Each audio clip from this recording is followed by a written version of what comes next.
এই ভগবান দা ভিতর বাড়িতে যাতো দেখ না একটা আলো দিয়ে তাড়াতাড়ি কি হয়েছে কি ব্যাপার? দেখো না একটা লোক পিছু পিছু বাড়ির ভিতর ঢুকলো মনে হয়। এই ভগবান থাকতে কার না তোমার ক্ষমতা যে বাড়ির ভিতরে থাকে? তুই কিচ্ছু ভাবো না, কিচ্ছু ভাবো না কথা বাবু, আমি আর ছুটে দেখি। চন্দ্রা, হ্যাঁ তোমার ফিরতে আজ এত দেরি হলো যে? মানে সামনে পরীক্ষা কিনা তাই মেয়েটাকে একটু বেশিক্ষণ ধরে পড়াচ্ছিলাম। তো আজ তো রবিবার, রবিবারও তোমাকে পড়াতে হয় নাকি? ও মা, পড়াতে হবে না? আরে বাবা সামনে পরীক্ষা তো। এই জানো গিন্নিমা আমাকে কি বলেছে? গিন্নিমা আমাকে বলেছে যদি মেয়েটা ভালোভাবে পরীক্ষায় পাস করতে পারে তাহলে আমাকে 5 টাকা মাইনে বাড়িয়ে দেবে। হ্যাঁ বাড়াবে চন্দ্রা, কিন্তু এদিকে তো আজও তুমি কিছু করতে না পারবে না। চন্দ্রা, কত বন্ধু বান্ধবদের কাছে আমি গেলাম, আমাকে কেউ সাহায্য করলে না। এমনই হয় গো, এমনই হয়। দুঃখের সময় কেউ কাউকে দেখে 6 মাসের বাড়ি ভাড়া বাকি পড়ে আছে, মুদিখানায় অনেকগুলো টাকা ঋণ, খোকার দুধ। চন্দ্রা, এই পরিস্থিতিতে আমি যে কি করব আমি কিছুতে ভেবে পাচ্ছি না। তুমি আমি ভগবান না হয় না খেয়ে শুকে শুকে মরবো, কিন্তু কচি খোকা। ওগো, এত ভাবছো কেন তুমি? দুঃখের সময় কেউ না থাকলেও ওই যে ভগবান, ওই ভগবান তো কিন্তু আমার। বাবা, জন্মদাতা বাবার অভিশাপ কোনোদিন ব্যর্থ হবে না। তার অভিশাপের আগুনে আমাকে যে পুড়ে পুড়ে ছাই হয়ে যেতে হবে। তার অভিশাপে আমার জীবন থেকে সমস্ত সুখ শান্তি পুড়ে ছাই হয়ে যাবে। আর সবই কিছু হয়েছে আমারই জন্যে। আমি স্বপ্নেও যে কল্পনা করতে পারিনি সেই দেবতার মতো স্বামী আমি পেয়েছি, কিন্তু কিন্তু তোমার জীবনে এনে দিয়েছি আমি দারিদ্র্যের রাজা। সে আমি জানি চন্দ্রা, সে আমি জানি। যে মুহূর্তে আমি তোমার বড়মাল্য গলায় পড়েছিলাম আমি তখনই বুঝতে পেরেছিলাম এই মালা আমার গলায় ফাঁস হয়ে লাগবে। চন্দ্রা, দুঃখ আমার সেজন্যে নয়, দুঃখ আমার শুধু এই আমার জন্মদাতা বাবা শুধু আমার বাহিরটাই দেখলেন, আমার ভেতরটা অনুভব করলেন না। কাউকে তো দেখলাম না, তুমি বোধহয় ভুল দেখেছো। আমি ভুল দেখেছি, তা হতেও পারে। আচ্ছা আচ্ছা চলো ভিতর বাড়িতে চলো, গিয়ে হাতে মুখে একটু জল দেবে। দেবে আর কি হবে বলো, যা হবার তা তো হবেই। চন্দ্রা, ভগবান, দেখো কে যেন ডাকছে। হ্যাঁ তাই তো, কার একটা পায়ের শব্দ শুনতে পাচ্ছি, কি জন এলো। আচ্ছা আমি দেখেছি, তোমরা কিছু ভেবো না, আমি চন্দ্রা, তো বাড়িওয়ালা এসেছে টাকার তাগিদে। কেন আজ কি আসবার কথা ছিল? হ্যাঁ বলেছিলাম আজ কিছু টাকা আমি তাকে দেব। তাহলে কি হবে? ওই বেচারা আজও ফিরে যাবে? উপায় কি চন্দ্রা, উপায় কি? মাত্র 50টি টাকার জন্য আমি আমার এক বন্ধুর কাছে হাত পেতেছিলাম, মাত্র 50 টাকা। সে কি বললে জানো? কি? বললে এইসব ভিখারিদের জ্বালায় রাস্তায় বেরোবার উপায় নেই।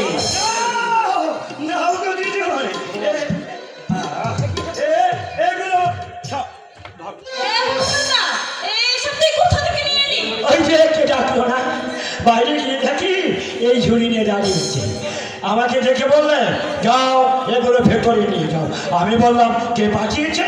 আমাকে ধমকতে বললাম যাও ভেতরে নিয়ে যাও। সে কি তারপর? তারপর আর কি, আমি ভেতরে নিয়ে এলাম। তাই তো। আচ্ছা তা না হয় হলো, তা বলছিলাম ওই লোকটা কেমন দেখতে? আর দূর অন্ধকারে চাই, দেখতে পেয়েছি না। তা তুই জিজ্ঞাসা করলি না কি নাম, কোথায় বাড়ি? আরে দাঁড়ালো নাকি, এগুলো আমার কাছে দিয়ে হন করে হেঁটে চলে গেল। চন্দ্রা, আমাদের খোঁজ খবর পেয়ে দেওয়ান কাকা আসেননি তো? আরে না না, দেওয়ান কি হলে আমি তাকে সঙ্গে করে নিয়ে আসতাম না। তবে তবে কে পাঠালে? তাই তো, আমিও না কিছুই বুঝতে পারছি না। ভগবান, এক তো কি কি পাঠিয়েছে। আমি দেখছি, আমি দেখছি। কি পাঠিয়েছে? ডাল আর দুখানা শাড়ি। ও ও ও ও বৌরানী, দেখো তার সঙ্গে আবার এক বোতল দুধ। ডাল, দোকানের শাড়ি, এক বোতল দুধ। হ্যাঁ। চন্দ্রা, আশ্চর্য। আচ্ছা কে এলো বলো তো? আচ্ছা আচ্ছা না, আমরা তো এখানে 2 বছর ধরে আছি। কই, তারা তো আগে কোনোদিন কোনো কিছুই পাঠায়নি। বলিও মশাই, এ বাড়িতে আছেন নাকি? কারো শব্দ পাচ্ছি না। বলি ও, বলি ও। এই যে, একেবারে ত্রিমূর্তি যে। তা মশাই, বেশ তো 3 জন মুখোমুখি হয়ে দাঁড়িয়ে আছেন।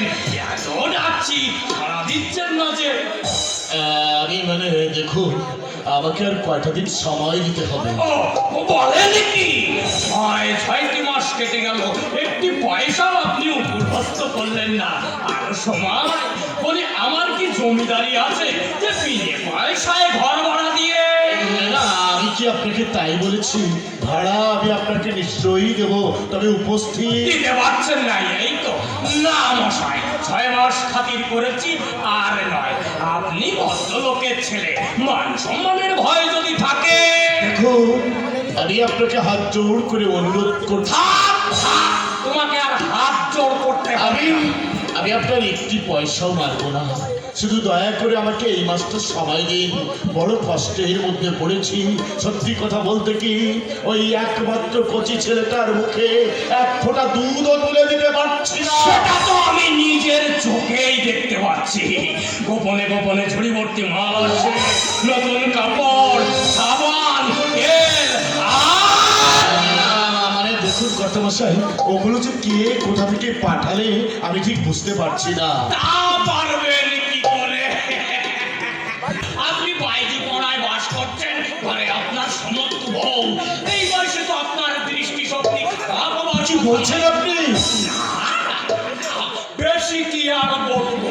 তবে ইচ্ছে করলে 1 দিনের মধ্যে তুমি কিন্তু আমার টাকা কটা দিয়ে দিতে পারো।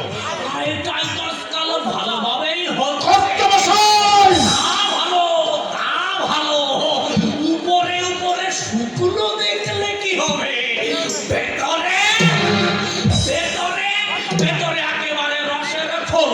কর্তামশাই! আলো কি রোজ বিকেলে বেরিয়ে যাচ্ছেন, ফিরছেন সেই রাতের বেলায়। বলে গোপন অভিশাপটা তো বেরো ভালোভাবেই চলছে।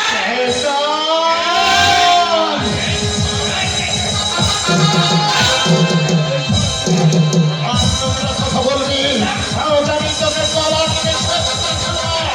আর মারবি। চলে যাও। আগো, আমি সবই শুনতে পেয়েছি। তুমি মানুষ, তুমি মানুষের মতো মানুষ। তোমার গায়ে কোনো আঘাত লাগবে না গো, কোনো আঘাত তুমি জানো না চন্দ্রা, তোমার সম্বন্ধে ওই শয়তানটা কলঙ্কের কালি আমি তো আগেই দেখেছি। আর আর কত লাগবে তুমি বলো, কত লাগবে? শরীরের আমার এত তেজ কিসের? দয়া করে এই বাড়িতে থাকতে দিয়েছি, ছেলে বউকে নিয়ে মাথা বুঝে পড়ে আছো। আবার সব নবাবী মেজাজ দেখাচ্ছ। আপনি আপনি দয়া করে এখান থেকে চলে যান। আর এখানে আপনি দাঁড়াবেন না। কেন? আমি কিসের ভয়ে? সত্যি কথা বলতে এই বিপদে ভঞ্জন কোনোদিনও ভয় পারে না। আমি হাত জোড় করে আপনার কাছে অনুরোধ করছি, আপনি এখান থেকে যান। টাকা ফেলো, আমার 6 মাসের ঘর ভাড়া আমাকে মিটিয়ে দাও। আমি বাপের সুপুত্র হয়ে চলে যাচ্ছি। এবার আমি আপনার একটি দেখাও। বললে আমি আমার টাকা পাবো না। যান, আপনি আমার নামে মামলা করে আপনার ঘর ভাড়ার টাকা আদায় করে নেবেন। তাহলে তোমাকে কিন্তু এখনই ওই রাস্তায় এগিয়ে দাঁড়াতে হবে। যাব না। চুপ করো, ওগো তুমি চুপ করো। লোকজন ডেকে ধার ধাক্কা দিয়ে বের করে দাও। বললেন? না, এত বড় একটা জন্মরোধ হয়ে ছেলে বউকে খেতে দিতে পারো না। আর নবাবী মেজাজ দেখাচ্ছ। বিপদ ভঞ্জন বাবু। বাজারে মোড় বইতে পারো না। রাস্তায় দাঁড়িয়ে ভিক্ষে করতে পারো না। তা যদি না পারো, তবে গলায় দড়ি দিয়ে মরো। তাই বলে স্ত্রীর হচ্ছে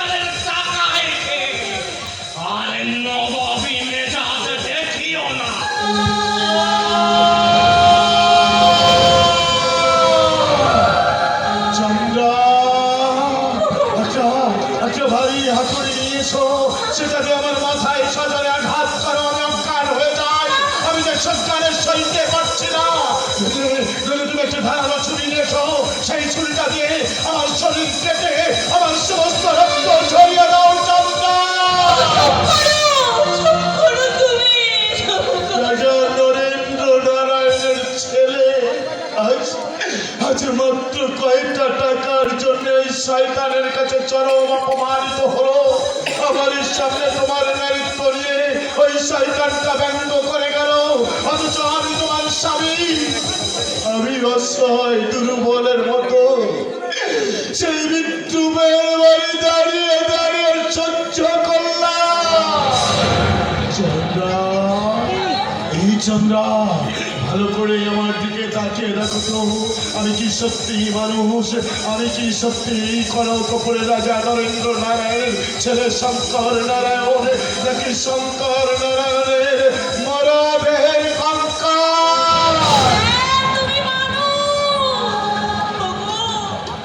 ওগো, তুমি মানুষের মতো মানুষ। তাই যদি তুমি মনে করো তবে এক্ষুনি চলে এসো আমার সঙ্গে ওই গাছতলায়। না না, না না, এই রাত্রে আমার অতটুকু খোকাকে নিয়ে আমি হ্যাঁ হ্যাঁ হ্যাঁ, এক্ষুনি এই মুহূর্তে তুমি শয়তানের গৃহ ছেড়ে আমার সঙ্গে পথে ওই গাছতলায় গিয়ে দাঁড়াবে।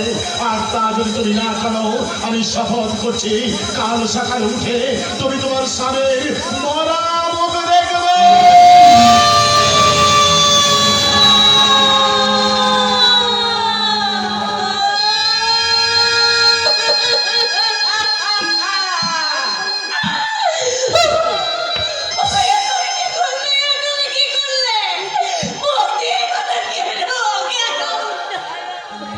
দিদিমণি, ও দিদিমণি, দিদিমণি শিখে এসো, শিখিরা ছড়িয়ে বলে আমার দাদু ভাই, আমার দাদু ভাই কেমন করছে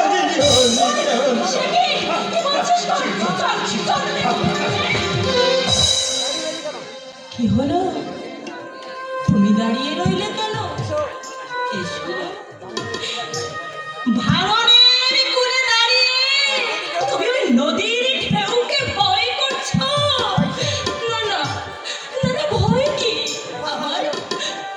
আমার খোকার ভাগ্যে যা হয়ে যাক, আমার খোকার ভাগ্যে যা হয়ে যাক, ওকে বুকে নিয়ে আমি আধারের মধ্যে ঝাঁপিয়ে পড়বো। দেখে বুকের রক্তি শেষে আমি আবার কোথায় গিয়ে আশ্রয় পাই? আমি আবার কোথায় গিয়ে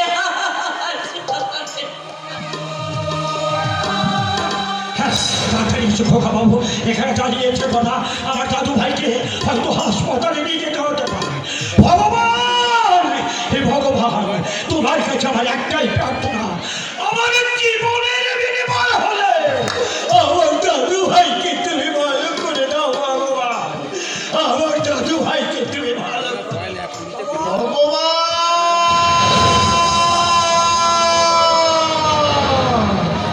ভগবান, তোমার আঘাত যতই কঠিন হোক, আমাকে আমাকে তুমি তা সইবার শক্তি দাও। মৃত্যুর দিন পর্যন্ত আমি আমি তোমার করুণার ধারে প্রান্তে ভিক্ষার অঞ্জলি দিতে হাত পেতে দাঁড়াবো। ইচ্ছে হয় আমার আমার সেই ভিক্ষার ঝুলি তুমি পূর্ণ করে দিও। আরে না হয় আমাকে আমাকে তুমি দুঃখের আঘাতে আঘাতে পৃথিবীর মুখ থেকে নিশ্চিহ্ন করে দিও, নিশ্চিহ্ন করে দিও।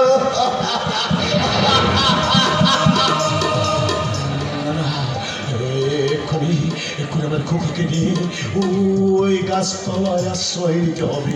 কিন্তু গাছতলায় আশ্রয় নিয়ে আমার খোকাকে আমি কি খাইয়ে বাঁচিয়ে রাখবো? কেউ তো আমাকে এতটুকু সাহায্য করলে না। না না, আমি আমি আমি লোকের দুয়ারে গিয়ে কাজ চাইবো, আমি কাজ করব। কাজ না পাই আমি মুটেগিরি করব। তাও যদি না পাই আমি হাত পেতে মানুষের কাছে ভিক্ষে চাইবো। একমাত্র ছেলেকে বাঁচিয়ে রাখতে হবে রাস্তার ভিখারি।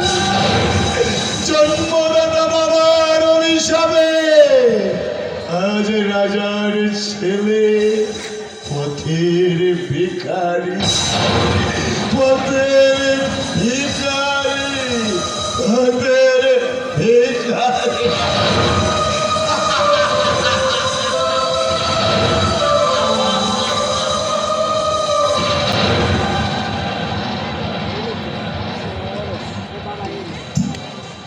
কাঁদছে, হতভাগা ছেলেটা আমার ডুকরে ডুকরে কাঁদছে। দাদু আমি কি করবো?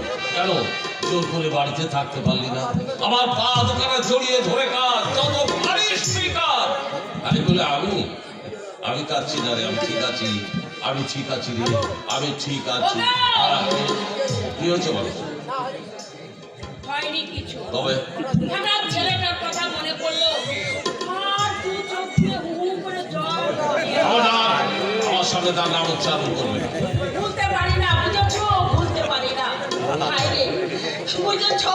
ওই ছেলেটার মুখখানা মনে পড়লে বুকটা আমার ফেটে যায়। যাক, তবু সহ্য করতে হবে। হায় রে হতভাগা, আমি না হয়তো সব মা, এই যে তোর বাবা, ওরে তোর বাপকে পর্যন্ত তুই ভুলে গেলি। রাজা বাহাদুরকে আপনি বাইরে এসেছেন? কেমন আছেন? ভালো আছে। ও দাদা, তুমি কেন খুব ব্যস্ত হলে দাদা? আরে রাজ্যের কোনো খবর আছে নাকি? না মানে খবর মানে মানে না মানে কি হয়েছে রণদীপ? না মানে আজকে না মানে আমি বলছিলাম মানে ওই যে ও দাদা, এই দোষ তো করছো কেন? শুনেই ভালো না। কত বড় দায়িত্ব তোমার মাথার উপরে, তুমি বাবু কোনো খবর লুকিয়ে রাখো না। শেষ পর্যন্ত যে ডান দিকে না তোমাকেই দোষী করবে দাদা। যত বড় দুঃসংবাদ আমি শুনবো। আগে খবর পেলাম শঙ্কর নাকি রাজা রথিন চৌধুরী রাজ্যে আশ্রয় নিয়েছে। তার জন্য সে আশীর্বাদের দিন অপমানিত আমার রাজ্য থেকে ফিরে গেল, আবার সে ছেলেকে রাজা আশ্রয় দিয়েছে। কেন নেবে না বলুন? কারণ এর মধ্যে স্বার্থ লুকিয়ে আছে। হ্যাঁ স্বার্থ। শোনা যাচ্ছে রাজা রথিন চৌধুরী সাহায্যে সংখ্যা নাকি আমাদের রাজ্য আক্রমণ করবে। শুধু রাজ্য আক্রমণ করে খাদ্য দেবে না, আপনার মাথা থেকে সে রাজ মুকুট ছিনিয়ে নেবে।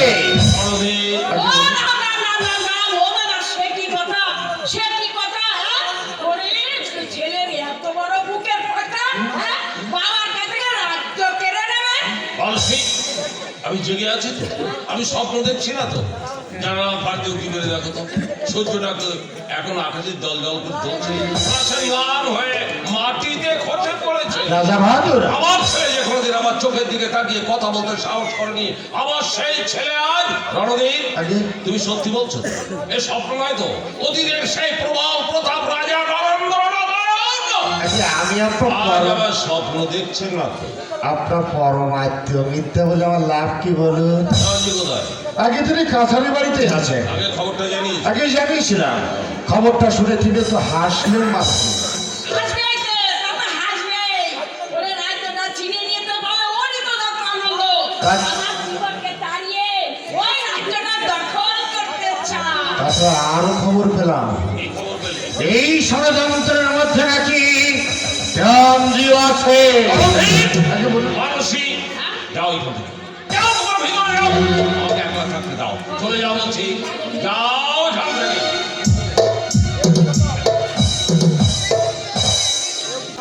এও কি সম্ভব? আমার চির বিশ্বাসী দেওয়ান সে নাকি বেমান, সে নাকি বিশ্বাসঘাতক। আমার শঙ্কর না, আমার শঙ্কর হারায়নি, আমার শঙ্কর হারিয়ে যেতে পারে না। বেঈমান, সারা জগৎটাই কি এই দুটোর মতো বেঈমান হয়ে গেল? না, পথের কুকুরকে আমি বিশ্বাস করবো, তবু এই দুটোকে আর না।